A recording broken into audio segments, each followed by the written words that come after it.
What's up, ambitious immigrants? Today, I'd like to talk to you about a book that I've read, I'd say 16 years ago, Rich Dad, Poor Dad. And that book has been very controversial. I'll explain. It's by the author Robert Kiyosaki. And it's been controversial because it has some amazing ideas, but sometimes it takes it at extremes. But the main idea being this.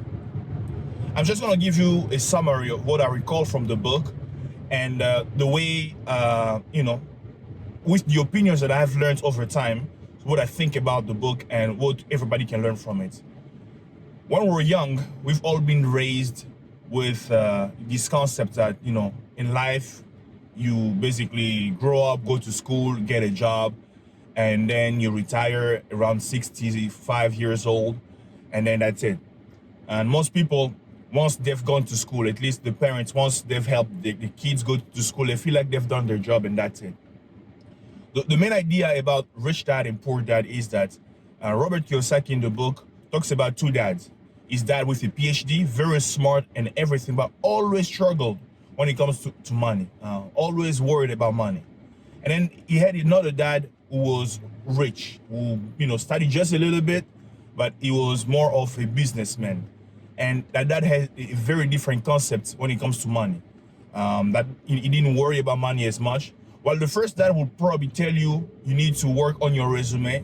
You'll spend time here learning more about how to improve your resume by adding more to your resume, by going to school, getting this degree, that degree, getting this job, that job experience here and there.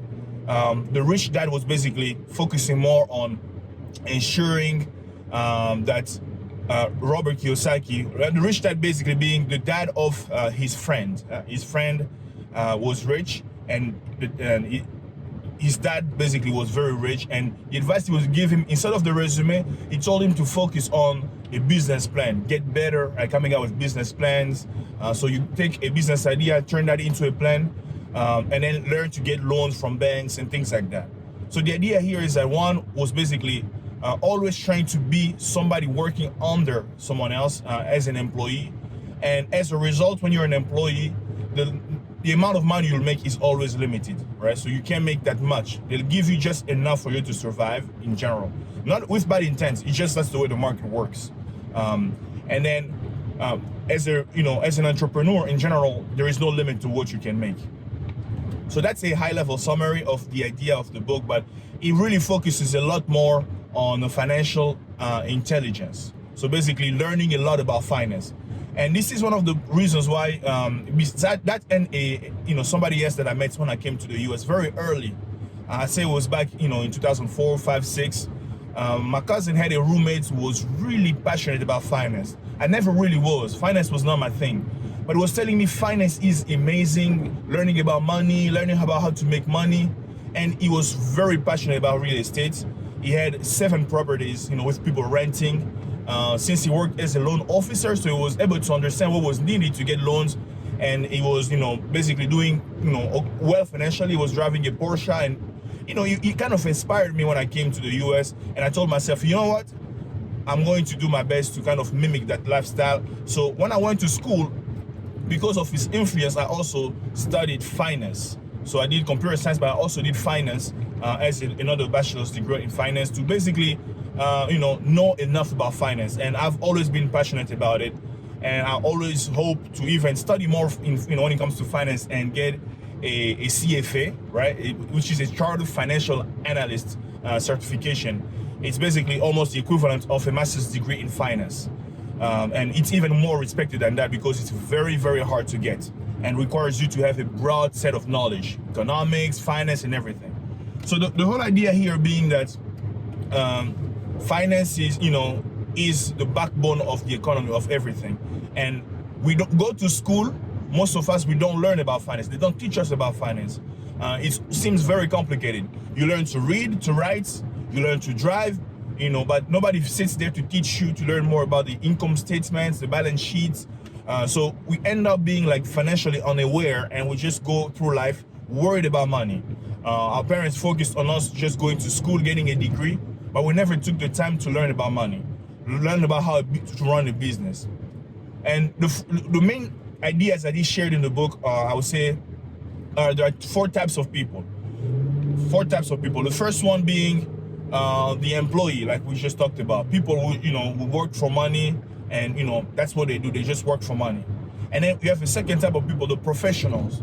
It's the same as the employees in general. So basically, those are people typically who are, get high-paying jobs, right? So you could be a doctor, you could be a dentist with your own office. You're a professional. You may be working for yourself, but when you're not working, you're not making any money. So you're forced to work. It says that both of them are basically the, jobs that, require you to work. As a result, you don't make as much money. So they limit you in many ways. I'd still say that it's needed. All of us have to start somewhere.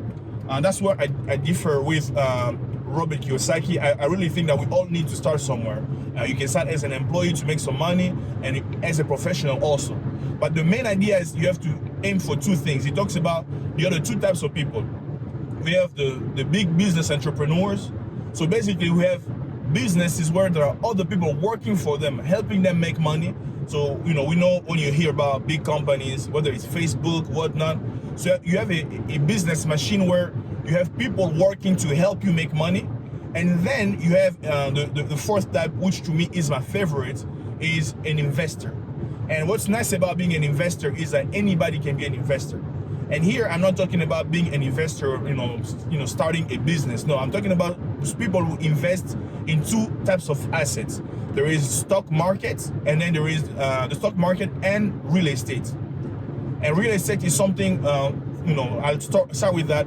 It took me a while to even, really get started in investing in real estate. And the reason behind that is that there was a lot of misinformation, a lot of people discouraging, most people to purchase a house. No, it's risky, you get stuck.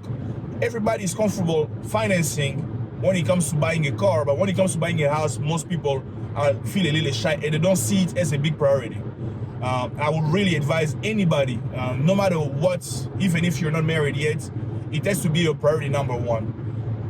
More than 1/3 of the world's assets are in real estate. Real estate, the reason why it always goes up in appreciation is because there are more and more people in this world.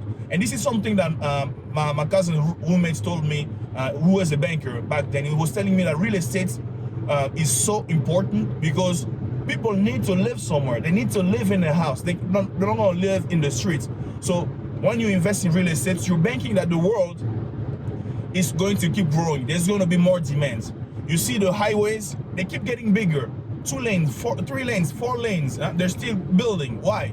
Because we have more and more people. As a result, we need more and more homes. So when you invest in real estate, there is always going to be a pressure for people to, buy houses, to live in houses if they can't afford to buy them. But then the price of your house, as a result, goes up because there are more people who want it. The demand goes up, so does the price.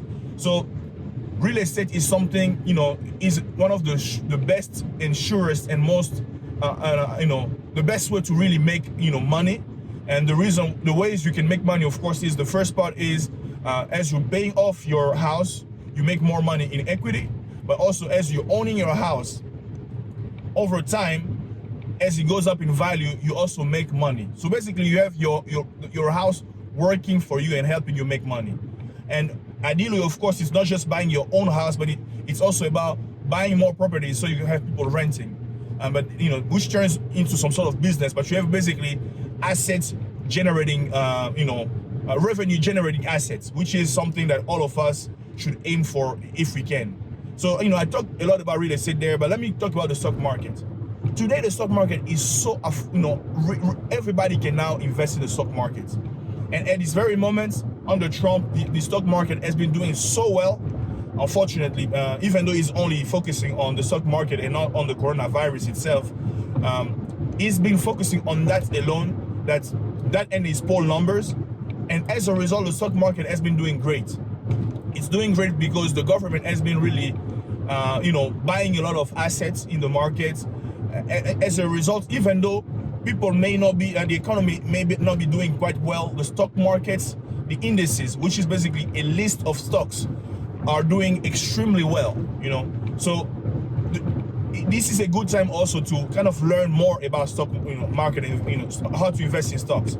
And I know, it takes a lot of time to learn about those. So I'm going to spend more time in the future, in future videos, to talk more about first this book, Rich Dad and Poor Dad, because there is so much to learn from this book.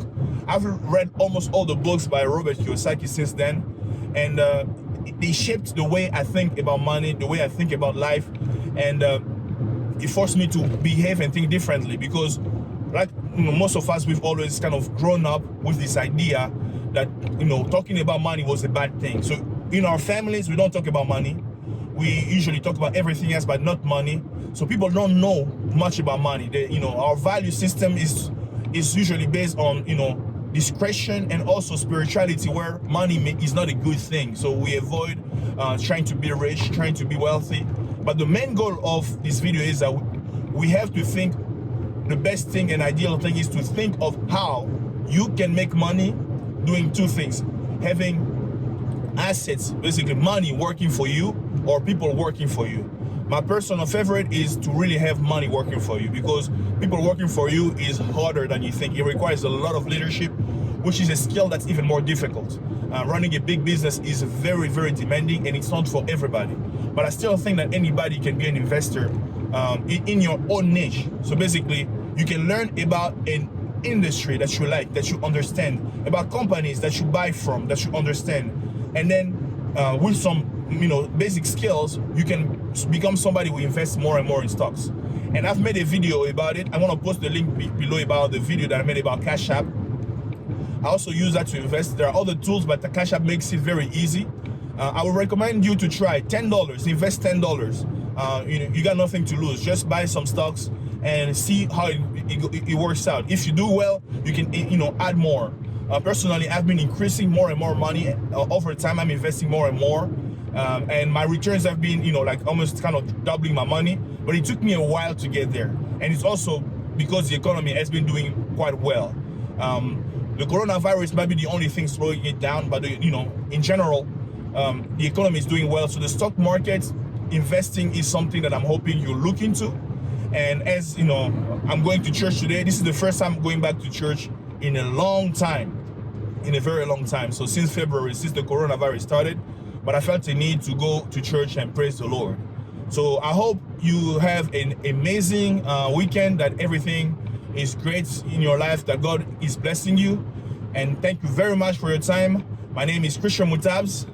Like we say, we're every weekend, if not most of the time, we're gonna try to do our best to share some thoughts on personal development and personal finance. Thank you very much for your time. See you next time.